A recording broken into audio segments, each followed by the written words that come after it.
দর্শক আমন্ত্রণ জানাচ্ছি দীপ্ত স্পোর্টসে। আপনাদের সঙ্গে এই মুহূর্তে আছে আমি রুবায়েত হাসান। এদিকে এশিয়া কাপে মাঠে নামার আগে স্মার্ট ক্রিকেট খেলার লক্ষ্য জানিয়েছিলেন বাংলাদেশ দলের অধিনায়ক লিটন দাস।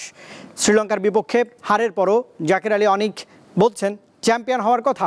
এদিকে সুপার ফোরের অনেক সুযোগ রয়েছে বলে মনে করছেন বিসিবির প্রধান নির্বাচক মিনহাজুল আবেদিন নান্নু।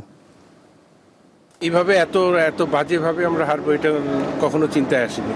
তো আমার মনে হয় এই জায়গা থেকে উত্তরণ তো খুবই ডিফিকাল্ট হয়েছে। এই গ্রুপের মধ্যে আফগানিস্তানের সাথে ভালো রান রেট করে কিন্তু আগাতে হবে।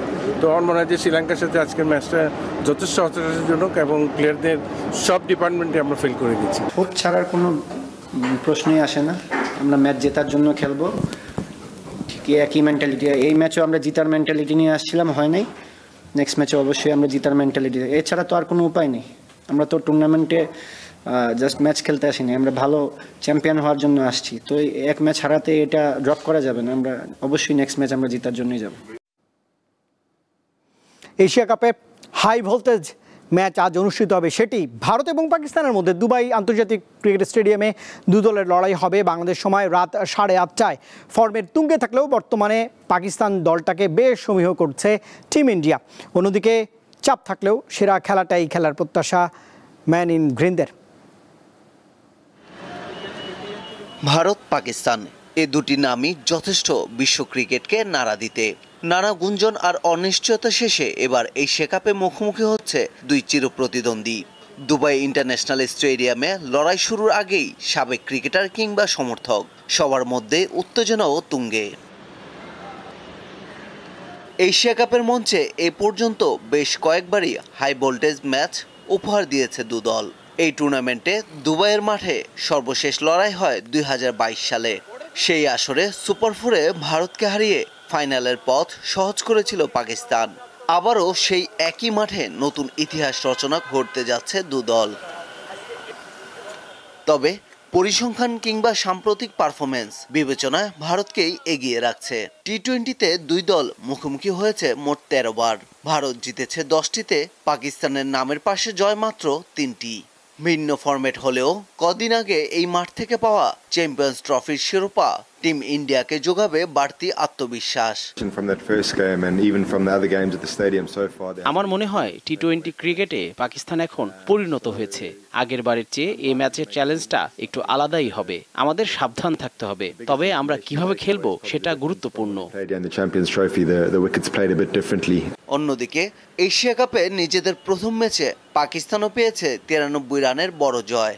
এই আসরে সেরা দুই সিনিয়র ক্রিকেটার বাবর আজম ও রিজওয়ানকে ছাড়াই লড়ছে তারা। গত 3-4 মাস ধরে টিম ম্যানেজমেন্টের পক্ষ থেকে বার্তা এসেছে অতীত থেকে শিক্ষা নিয়ে সামনে এগিয়ে যাওয়া। ভবিষ্যতে কি হবে সেটা না ভেবে ম্যাচ বাই ম্যাচ ফোকাস করা। আমরা সেটাই করছি। এই ম্যাচ চ্যালেঞ্জিং, আমরাও সেভাবে প্রস্তুত। দুবাইয়ের এই ভেন্যু দুই দলের কাছেই চ্যালেঞ্জিং। পারভেজ খোকন, দীপ্ত স্পোর্টস। এবার দর্শক ফুটবলের খবর জানাচ্ছি। ঘরোয়া ফুটবলের অন্যতম গুরুত্বপূর্ণ প্রতিযোগিতা ফেডারেশন কাপের ড্র অনুষ্ঠিত হয়েছে শনিবার। এতে একই গ্রুপে পড়েছে গত আসরের চ্যাম্পিয়ন বসুন্ধরা কিংস এবং league champion Mohammedan sporting club. Bangladesh premier লিগের গত আসরের স্ট্যান্ডিং অনুযায়ী 10 দলকে 5টি পটে ভাগ করা হয়। গত লিগে মোহামেডান চ্যাম্পিয়ন এবং আবাহনী রানার্স আপ থাকায় ঐতিহ্যবাহী দুই দলের এক গ্রুপে পড়ার সুযোগ ছিল না। লিগ পর্বের ম্যাচগুলো হবে বসুন্ধরার কিংস অ্যারেনায় এবং কুমিল্লার শহীদ ধীরেন্দ্রনাথ দত্ত স্টেডিয়ামে। এদিকে গত মৌসুমের ব্যক্তিগত কিছু পুরস্কার প্রদান করেছে বাংলাদেশ ফুটবল ফেডারেশন বা ফুফে। সেরা কোচ হয়েছেন মোহামেডানের আলফাজ আহমেদ, আর সেরা খেলোয়াড় মনোনীত হয়েছেন সদ্য আবাহনীতে যোগ দেয়া মোহামেডানের সুলেমান দিয়াবাতে।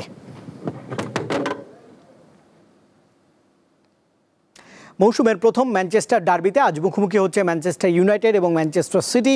ইতিহাদ স্টেডিয়ামে ম্যাচটি শুরু হবে রাত 9:30 নাগাদ। আর প্রথম লিগ ম্যাচ জয়ের পর টানা 2 হারে ব্যাকফুটে রয়েছে সিটি। তবে শেষ 8 ডার্বির মধ্যে 5টিতে জয় রয়েছে সিটির। অন্যদিকে লিগে সবশেষ বার্নলির বিপক্ষে জয় দিয়ে আত্মবিশ্বাসী রেড ডেভিলরা। তবে এই ম্যাচে চোটের কারণে দলে থাকছেন না ম্যাথিউস কুনিয়া, ম্যাসন মাউন্ট এবং ডিয়াগো দালত। এর আগে আরেক ম্যাচে সন্ধ্যা 7টায় বার্নলির বিপক্ষে মাঠে নামবে লিভারপুল।